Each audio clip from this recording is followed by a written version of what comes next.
اب رمضان کا موقع ہے، قریب آ رہا ہے رمضان، ایک ایک دن کر کے شعبان گزرتا چلا جا رہا ہے. تو رمضان کا مہینہ دعاؤں کا مہینہ ہے، اس میں ہمیں بھی اپنے لیے خوب خوب دعائیں کرنی ہیں، کیونکہ روزے کی حالت میں جب انسان دعا کرتا ہے تو دعا قبول ہوتی ہے. اسی طرح رات کی تراویح ہے، اور صدقہ خیرات، قرآن کی تلاوت، اور بہت سے نیکی کے کاموں کا موقع ہے، موسم ہے. تو نیکی کا کوئی بھی کام کر کے انسان جب اللہ تعالیٰ سے دعا کرتا ہے تو دعائیں قبول ہوتی. دعا کرنا دراصل اس بات کا اظہار ہوتا ہے کہ اے اللہ، میں عاجز ہوں، میں فقیر ہوں، میں محتاج ہوں، اور بادشاہ تو ہی ہے، دینے والا تو ہی ہے. اسی لیے ہم دیکھتے ہیں کہ دعا کو عبادت کا نچوڑ کہا گیا ہے، کہ ساری عبادت کی ٹاپ پر ہے. اور ویسے بھی جو بھی ہم عبادت کرتے ہیں اس کے بعد دعا مانگتے ہیں. رمضان مبارک کے بارے میں قرآن مجید میں جہاں پر ذکر کیا گیا ہے کہ رمضان کے روزے فرض کیے گئے ہیں، تو اس کا اختتام ان آیات پر ہوتا ہے وَإِذَا سَأَلَكَ عِبَادِي عَنِّي فَإِنِّي قَرِيبٌ أُجِيبُ دَعْوَةَ الدَّاعِ إِذَا دَعَانِ فَلْيَسْتَجِيبُوا لِي وَلْيُؤْمِنُوا بِي لَعَلَّهُمْ يَرْشُدُونَ. وَإِذَا سَأَلَكَ عِبَادِي عَنِّي، جب آپ سے میرے بندے میرے بارے میں پوچھیں کہ اللہ کہاں ہے، وہ سنتا ہے یا نہیں، کیا وہ ہماری دعائیں سنے گا، تو انہیں بتا دیجئے فَإِنِّي قَرِيبٌ، کہ میں تو یقیناً قریب ہوں، بالکل قریب ہوں.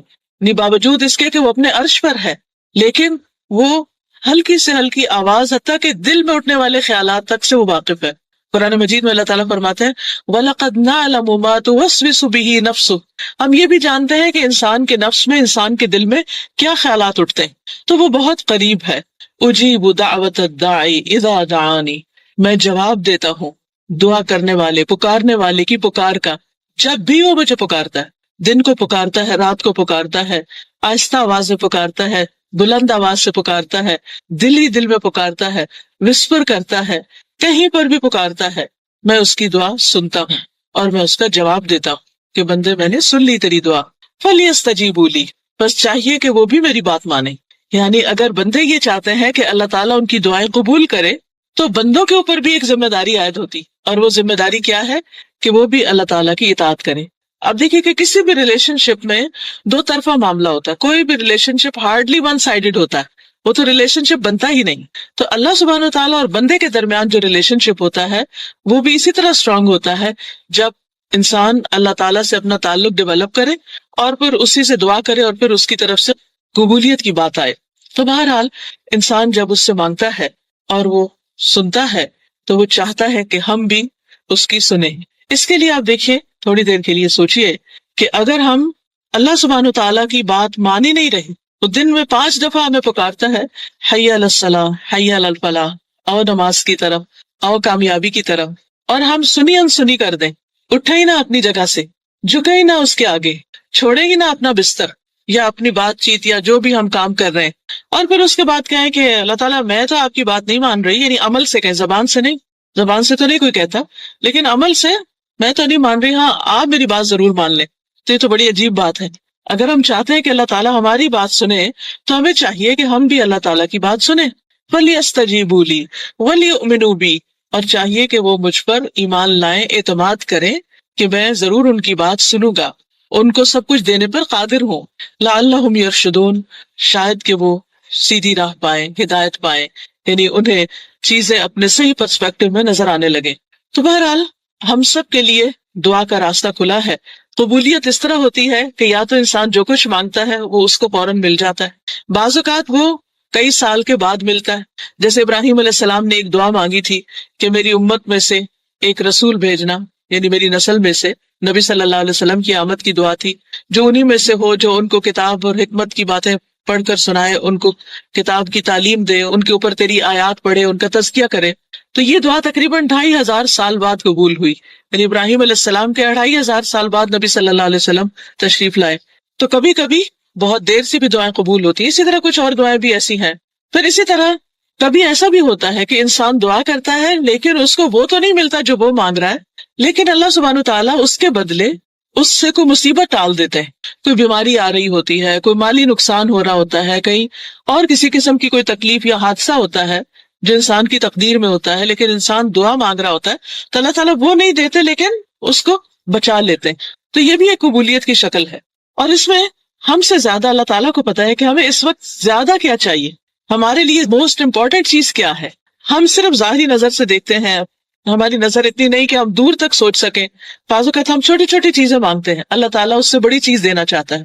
بعض اوقات ہم اپنے بچوں کے لیے کچھ گول سیٹ کر لیتے ہیں، ہم چاہتے ہیں کہ ہمارا بچہ بس یہی بن جائے، لیکن وہ نہیں بنتا، کیونکہ اللہ تعالیٰ اس کو اس سے بھی بڑا کچھ اور بنانا چاہتے ہیں. لیکن اس کے لیے بعض راہیں بڑی کٹھن ہوتی ہیں، مشکل ہوتی ہیں. ہم سمجھتے ہیں ہماری دعائیں قبول نہیں ہو رہی، لیکن وہ بہت خوبصورت شکل میں قبول ہونے والی ہیں. بس صبر اور انتظار کی ضرورت ہوتی ہے. اور ایک شکل یہ ہے کہ انسان کو دنیا میں اس کے بدلے میں نہیں کچھ ملتا، لیکن آخرت میں بہترین جزا ملے گی اس کی، یعنی ہر دعا کے بدلے اس کے لیے نیکیاں ہیں. اور جب انسان آخرت کا بدلہ دیکھے گا تو سوچے گا کاش دنیا میں مجھے کچھ بھی نہ ملتا، آج سب کچھ یہی ملتا.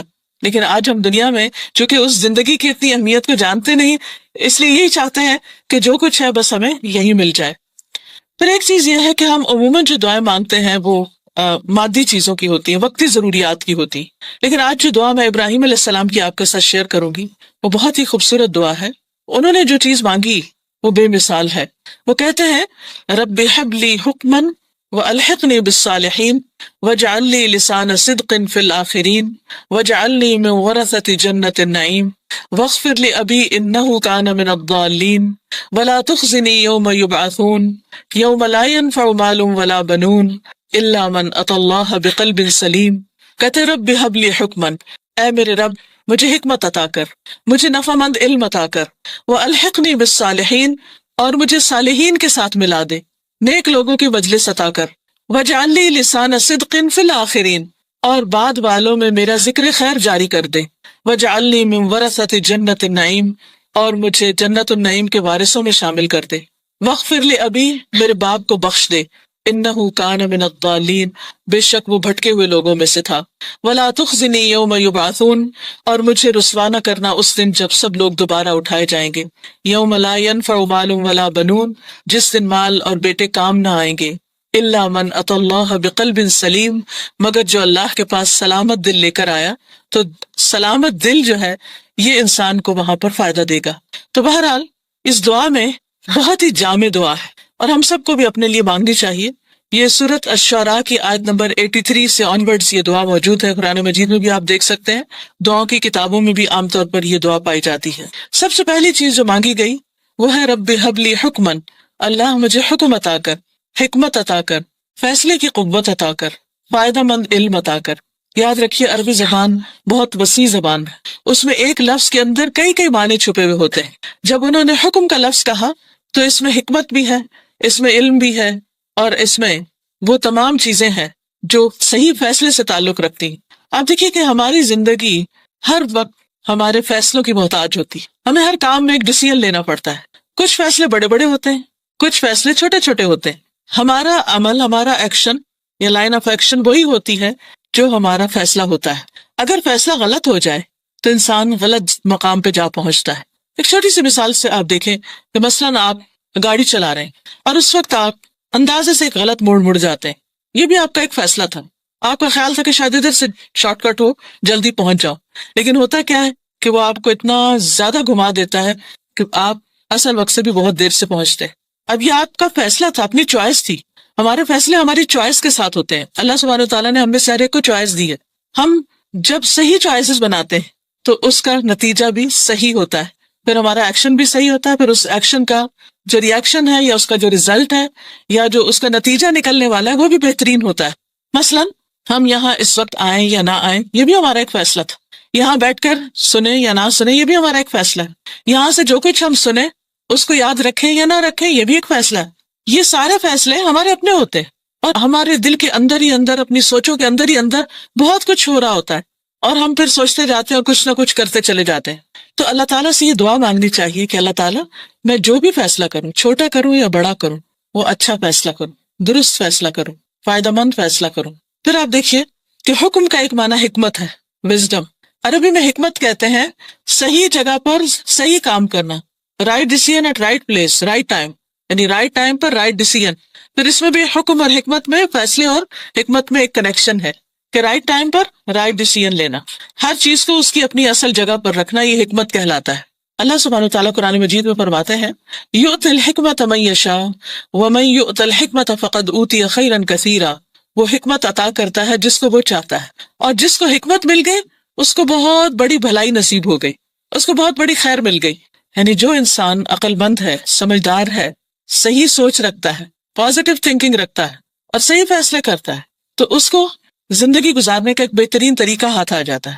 اب دیکھیے کہ کس موقع پر کتنی بات کرنا ہے، کسی غم کے موقع پر غم کتنا منانا ہے، کسی خوشی کے موقع پر خوشی میں ایکسائٹمنٹ کتنی ہونی چاہیے، کیا کرنا ہے کیا نہیں کرنا، شادی بیاہ کے معاملوں میں کہاں شادی کرنی ہے نہیں کرنی، شادی کے موقع پر کیا خرچ کرنا ہے کیا نہیں کرنا، بچوں کو تعلیم دینی تو کتنی دینی، کیا دینی کیا نہیں دینی، ایون بچوں کی تربیت میں ان کے ساتھ معاملہ کرنا تو کیسے کرنا ہے، کس وقت ان کے ساتھ نرمی کرنی ہے، کس وقت ان کے ساتھ سختی کرنی ہے، کس وقت ان کو چھوڑ دینا ہے اور کس وقت ان کو پکڑنا ہے. یہ سب کچھ حکمت پر مبنی ہے. بعض اوقات ہم کھانے کی میز پر بیٹھ کر بچوں سے حساب کتاب شروع کر دیتے ہیں، کہاں گئے، کیا کیا، کیا پڑھا، کیا نہیں پڑھا. یوں لگتا ہے جیسے اس وقت ہماری قید میں آتے ہیں اور پھر ہم ان کے ساتھ جیسا چاہیں کریں. حالانکہ کھانا کھانے کا وقت ایسا نہیں کہ جس میں انسان کوئی تلخ بات کرے یا ایسی بات کرے کہ جس سے لوگ قریب آنے کی بجائے اور دور ہو جائیں. وہ ہلکی پھلکی بات چیت کرنے کا وقت ہوتا ہے، بڑے بڑے فیصلے کرنے کا وقت نہیں ہوتا. لیکن بعض اوقات ہم جلد بازی میں یا غصے میں یا پہلے ہی ہم نے کچھ سوچ کے رکھا ہوتا ہے، اس کے مطابق ہم اپنی گفتگو وہیں سے شروع کرتے ہیں، وہیں سے کام خراب ہو جاتا ہے. بعض اوقات آپ نے دیکھا ہوگا بچے کھانا چھوڑ کے اٹھ جاتے ہیں، پاؤں پٹکتے ہوئے جا کے دروازہ بند کر لیتے ہیں، چلے جاتے ہیں، کبھی گھر میں کھانا ہی نہیں کھاتے. پھر کبھی ایسا بھی ہوتا ہے کہ ماں باپ کے رویے سے تنگ آ کر وہ ماں باپ کے ساتھ بیٹھنا ہی نہیں چاہتے، گلنا ملنا ہی نہیں چاہتے، بات سننا ہی نہیں چاہتے. یہاں تک کیوں نوبت پہنچتی؟ کیونکہ بعض اوقات ہم اس حکمت سے کام نہیں لیتے کہ جس سے پیار، محبت، صبر، برداشت کے ساتھ ہم ان کی تربیت کر سکیں. کبھی تھوڑی سختی کی ضرورت ہوتی ہے، ہم زیادہ کر جاتے ہیں. کبھی فارم ہونے کی ضرورت ہوتی ہے، ہم ان کو ڈھیلا چھوڑ دیتے ہیں. کبھی ایک بات کرنے کی ضرورت ہوتی ہے، ہم 10 باتیں کہہ جاتے ہیں.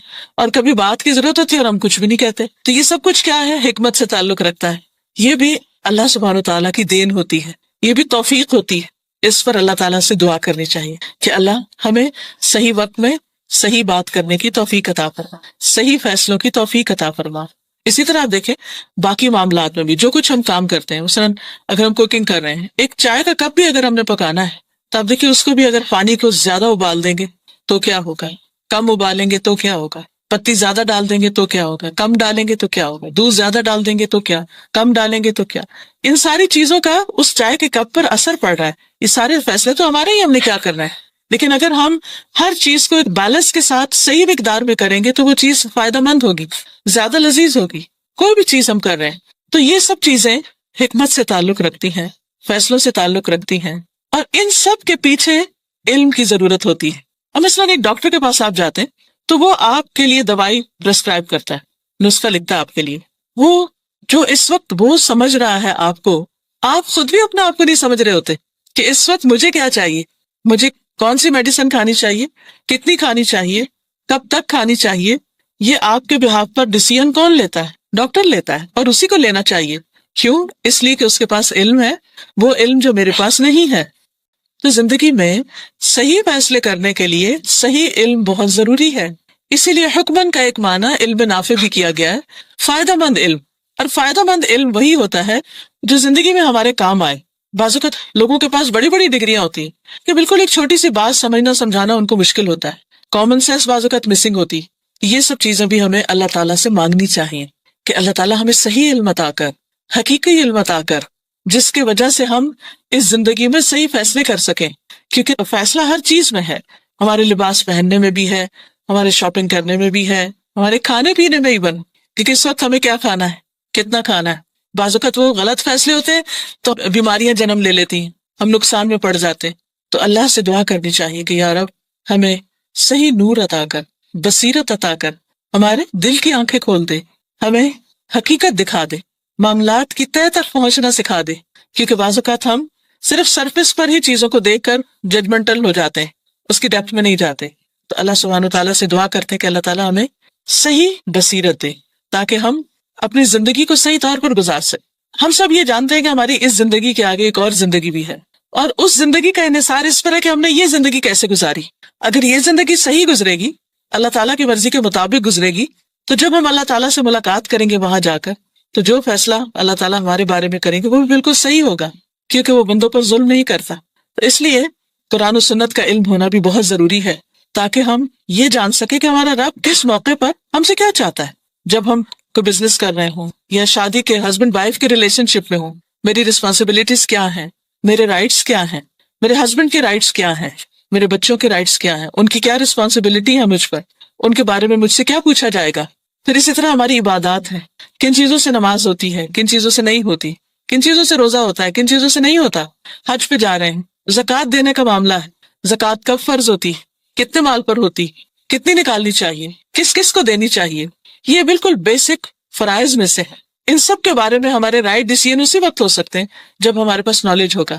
مثلا ہم نماز پڑھتے ہیں تو بعض اوقات ہم اس میں بھول جاتے ہیں، تو ہمیں سمجھ نہیں آتی کہ سجدہ صاحب کرنا ہے یا نہیں کرنا، وہ ڈیسیژن نہیں لے پا رہے ہوتے۔ اس کی وجہ کیا ہوتی ہے؟ بعض اوقات لیک آف نالج ہوتا ہے، بعض اوقات علم ہوتا ہے پھر بھول چکا ہوتا ہے کیونکہ ہم نے اس کو تازہ نہیں کیا ہوتا۔ اسی طرح باقی تمام معاملات میں بھی، نیبرز کے ساتھ کس طرح رہنا ہے، اپنے سروینٹس کے ساتھ کیسے رہنا ہے، ویسے تو ہمیں معلوم ہوتا ہے، لیکن سب سے بیسٹ طریقہ کیا ہے اس معاملے میں؟ ہمیں آخرت کے اعتبار سے کہاں کیا ملنے والا ہے، اور دنیا میں جب ہم کوئی کام کرتے ہیں تو ہمارا ہمیشہ یہ دل چاہتا ہے کہ ہم نمبر 1 ہوں، ہم سب سے آگے ہوں، ہم سب کی یہی خواہش ہوتی ہے، بڑی نیچرل سی خواہش ہے۔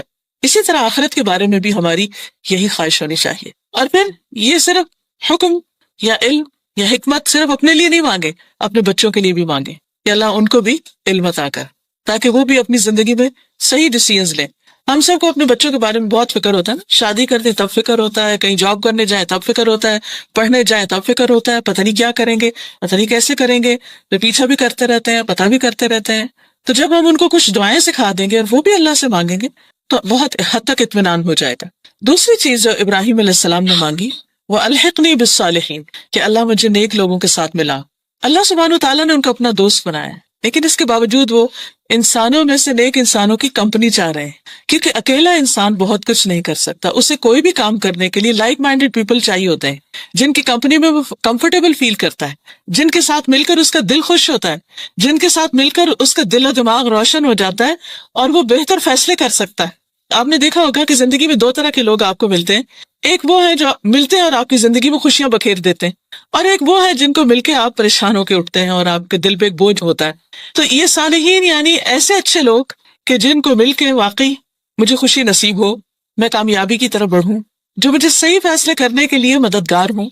تو یہ دعا بہت ہی امپورٹنٹ دعا ہے۔ آپ دیکھیے کہ ہم آج جو کچھ ہے نا، ہمیں بنانے میں بہت سے لوگوں کا ایک حصہ ہے۔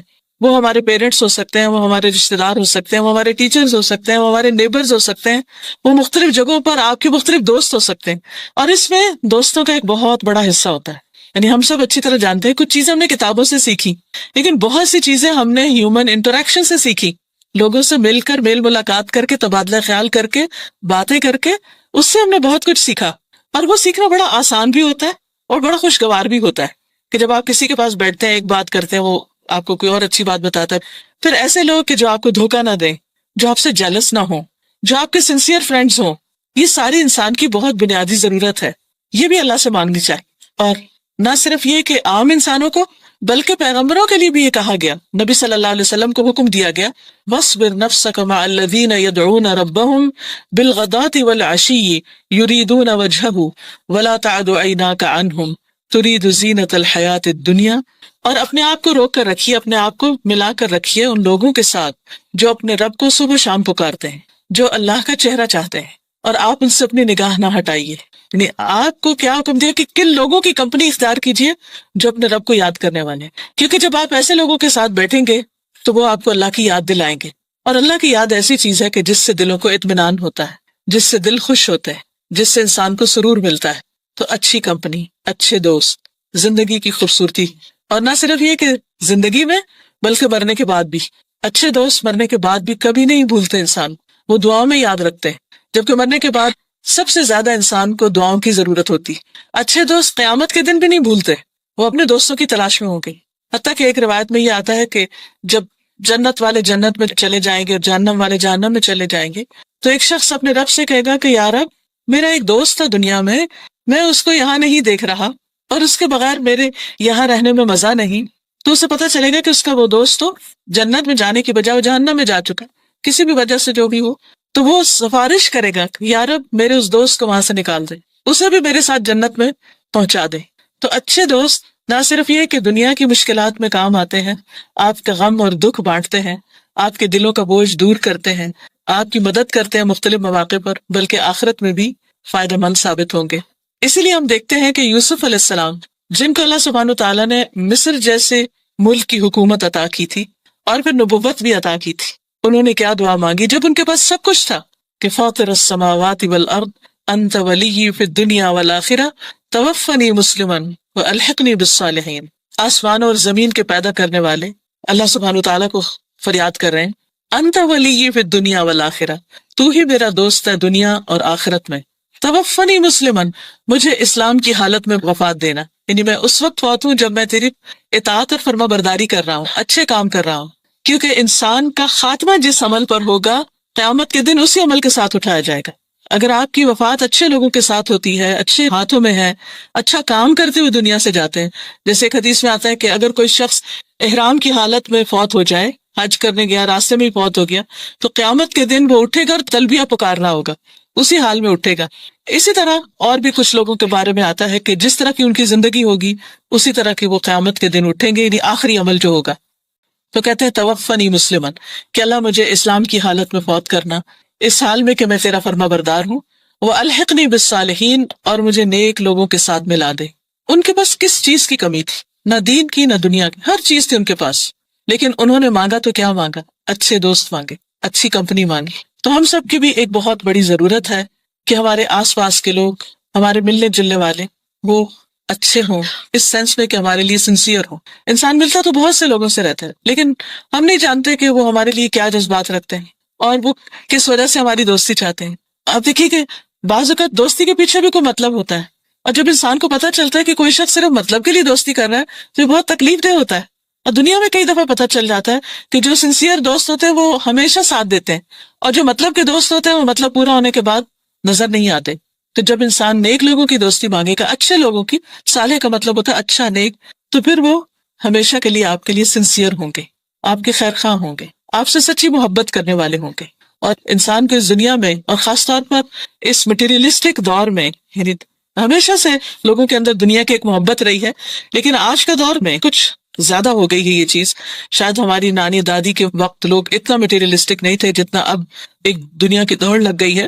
ہر شخص اس دوڑ میں ایک طرح سے شریک ہوتا جا رہا ہے، تو اس میں بعض اوقات رشتوں کی پہچان بھی بھول جاتی.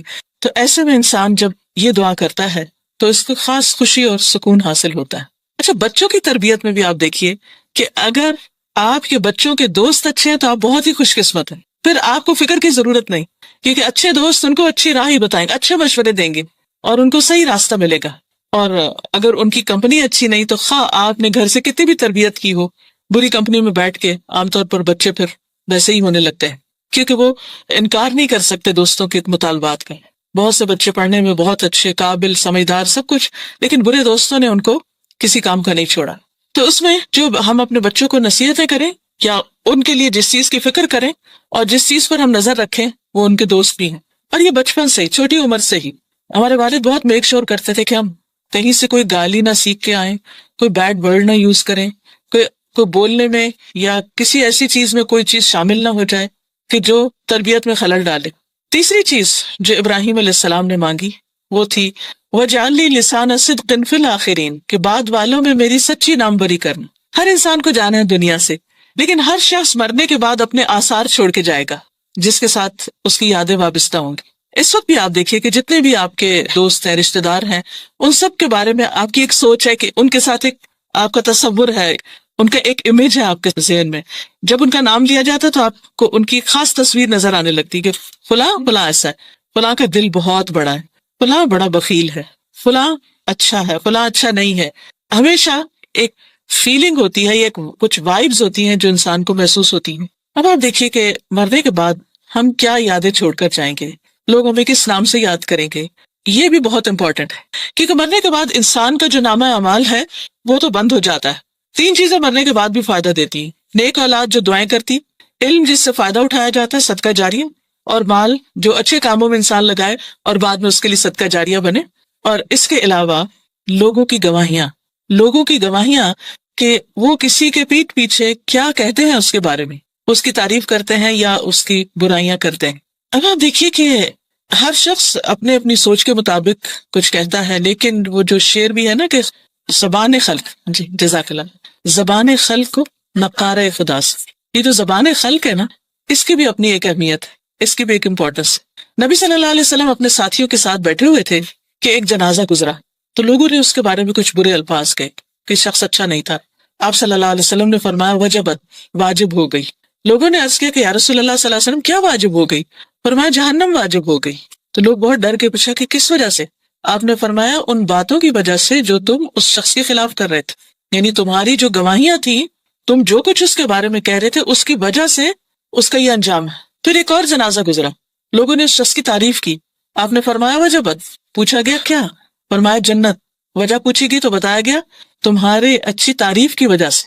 اب دیکھیے ہم عام طور پر ایک جملہ دہراتے ہیں، مجھے نہیں کسی کی پرواہ، جو مرضی کوئی کہے، میں تو بس جو ہوں سو ہوں۔ ٹھیک ہے، پرواہ نہیں ہونی چاہیے، انسان کو خود اچھا ہونا چاہیے، اور جب وہ اچھا ہوگا تو انشاءاللہ اللہ تعالیٰ اس کی اچھی شہرت بھی کر دے گا۔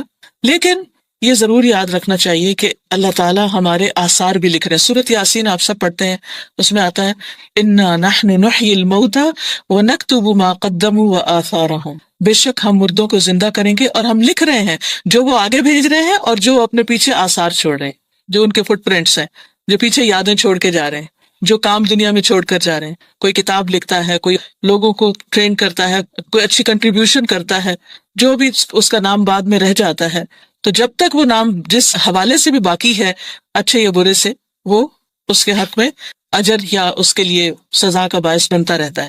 تو ابراہیم علیہ السلام نے اس کی بھی دعا مانگی، اور آپ دیکھیں کہ ابراہیم علیہ السلام کی دعا کتنی اچھی طرح قبول ہوئی کہ اس کے بعد اللہ تعالیٰ نے ان کی نسل میں خیر جاری کی، ان کو اسماعیل اور اسحاق جیسے بیٹے عطا کیے۔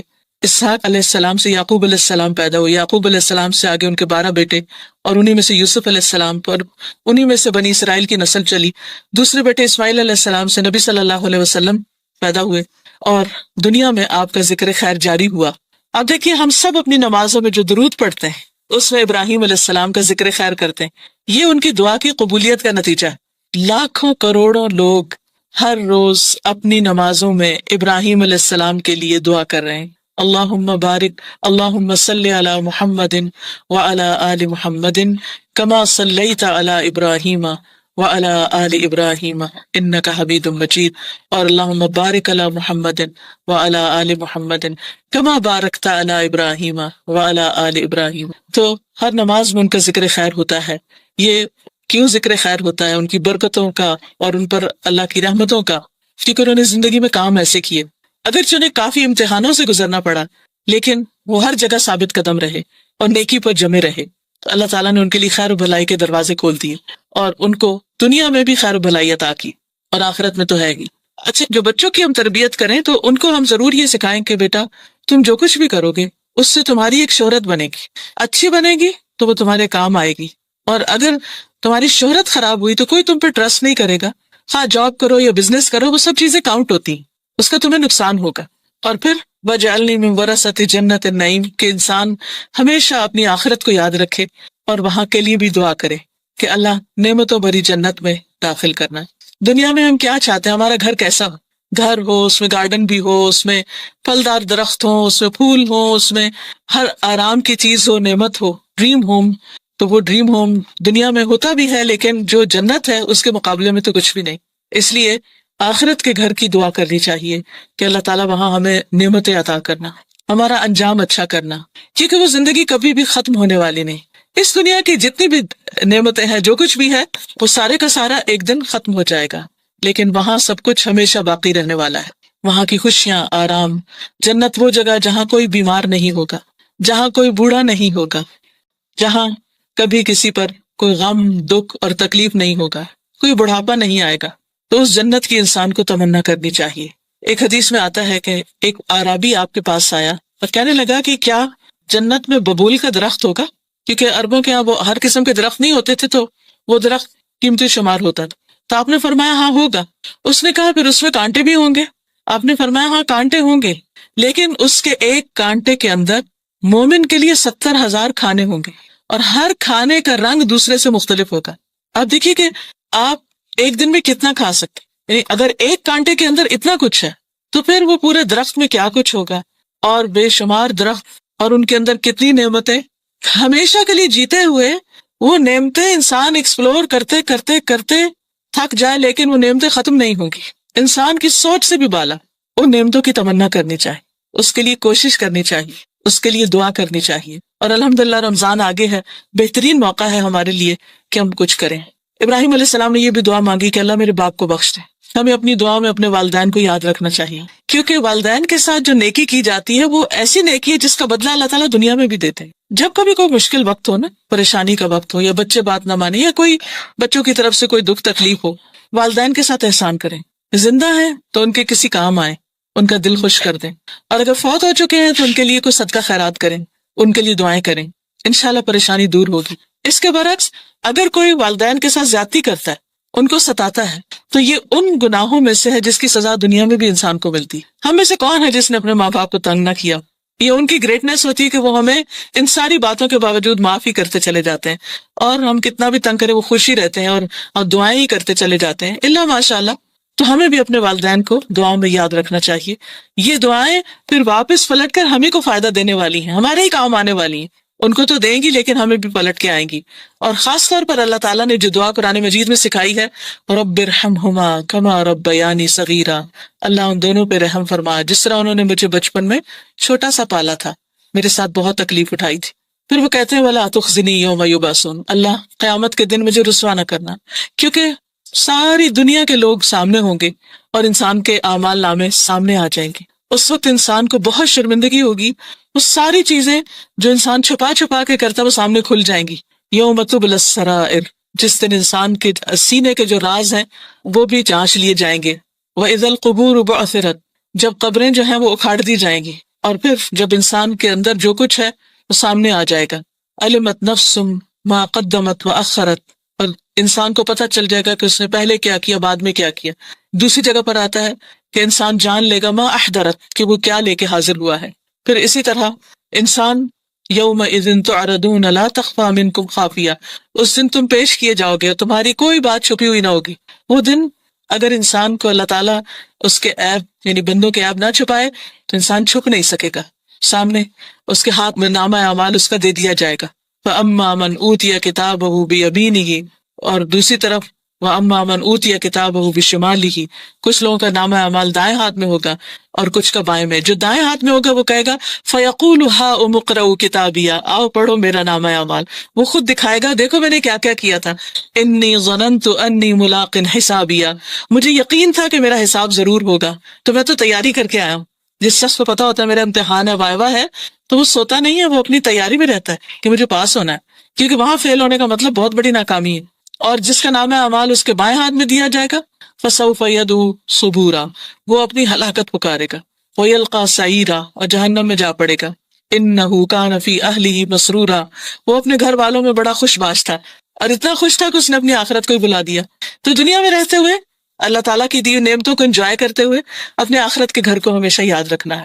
چوتھی دعا جو انہوں نے مانگی تھی وہ تھی وَجْعَلْنِي مِن وَرَثَةِ جَنَّةِ النَّعِيمِ، مجھے نعمتوں بھری جنت کے وارثوں میں شامل کر دے، کہ اللہ آخرت میں انجام اچھا ہو. اللہ مجھے اس دن رسوا نہ کرنا، اس دن میں شرمندہ نہ ہوں، خصوصاً ان کے باپ کی وجہ سے، کیونکہ باپ ایمان نہیں لایا تھا، شرک پر ہی رہا تھا. تو اس کی بنا پر حضرت ابراہیم علیہ السلام کے لیے بات بہت امبیرسنگ تھی کہ میرا باپ میرے سامنے جہنم میں پھینکا جائے، کیونکہ ماں باپ میں سے اگر کوئی جیل میں چلا جائے یا کوئی کسی جرم میں پکڑا جائے تو بچوں کے لیے بہت امبیرسنگ ہو جاتا ہے. لیکن اللہ سبحانہ وتعالیٰ ان کو اس دن کی شرمندگی سے بھی بچا لیں گے.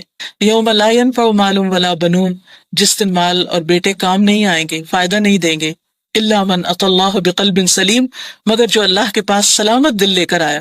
مال اور بیٹے ایک صورت میں کام آتے ہیں، اور وہ یہ کہ مال اچھے کاموں میں دنیا میں لگایا جائے جس سے انسان اپنی آخرت بنائے، صدقہ جاریہ کمائے، اور بچوں کو بھی اچھے آداب، اچھی تعلیم، اچھے مینر سکھائے جائیں، اللہ سبحانہ تعالیٰ کا فرما بردار بنایا جائے، تاکہ ہمارے مرنے کے بعد جب وہ نماز پڑھے تو کم از کم اس وقت تو ضرور دعا کر لیں ربنا اغفر لی ولوالدی وللمؤمنین یوم یقوم الحساب.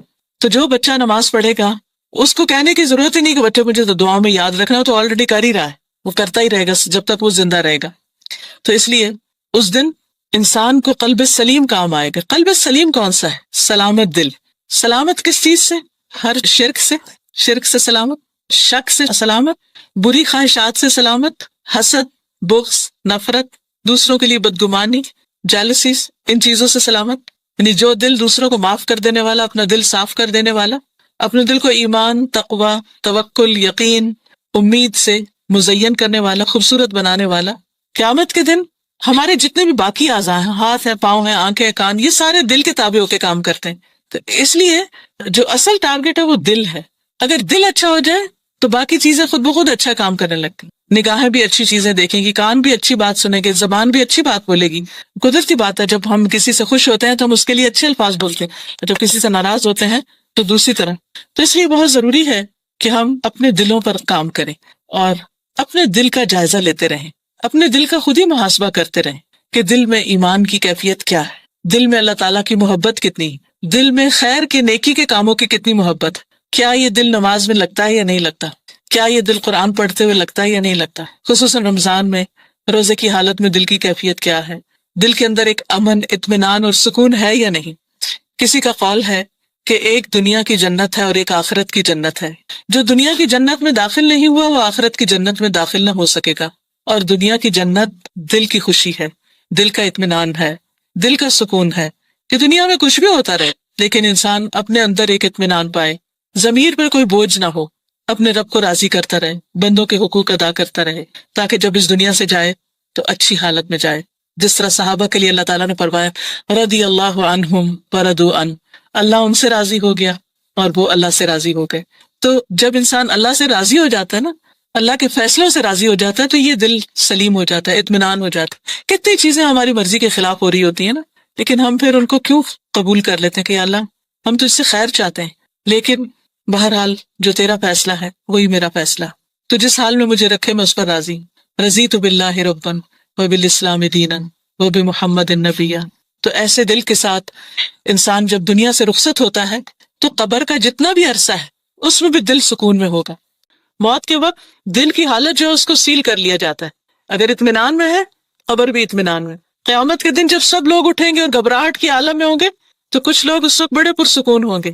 یہ وہی لوگ ہوں گے جو دنیا میں غم، خوشی، رن، بیماری، ہر حال میں راضی برضا رہتے تھے. اور دنیا میں باقی ایسے لوگ پائے جاتے.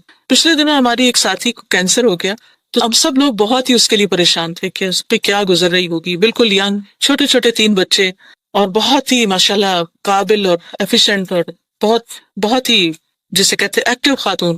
لیکن جب میں ان کو دیکھنے کے لیے گئی تو بڑے اطمینان کی حالت میں، اور مجھے بڑی حیرت بھی ہوئی کہ ایک انسان جس کی بیماری شاید 3rd یا 4th ڈگری پہ تھا وہ کینسر، جس کی بیماری ایسی ہو کہ ڈاکٹر اس کو بس زندگی سے مایوس کر رہے ہوں. ویسے تو ہمیں سارے کا کوئی پتہ نہیں کون کس وقت چلا جائے، لیکن ایسی بیماریاں جو انسان کو ہلا کے رکھ دیتی. لیکن جب میں نے ان کی باتیں سنی اور ان کا اطمینان کہ یہ بیماری میرے لیے بڑی رحمت ثابت ہوئی ہے، میں اللہ کے قریب ہو گئی ہوں، میں نے لوگوں سے معافی مانگ لی ہے، میں ہر وقت کام کی ایک دوڑ میں تھی، اب مجھے نماز میں، دعا میں، اچھے کاموں میں دل لگتا ہے میرا، کیونکہ مجھے پتا کہ آگے یہی کام آنے ہیں.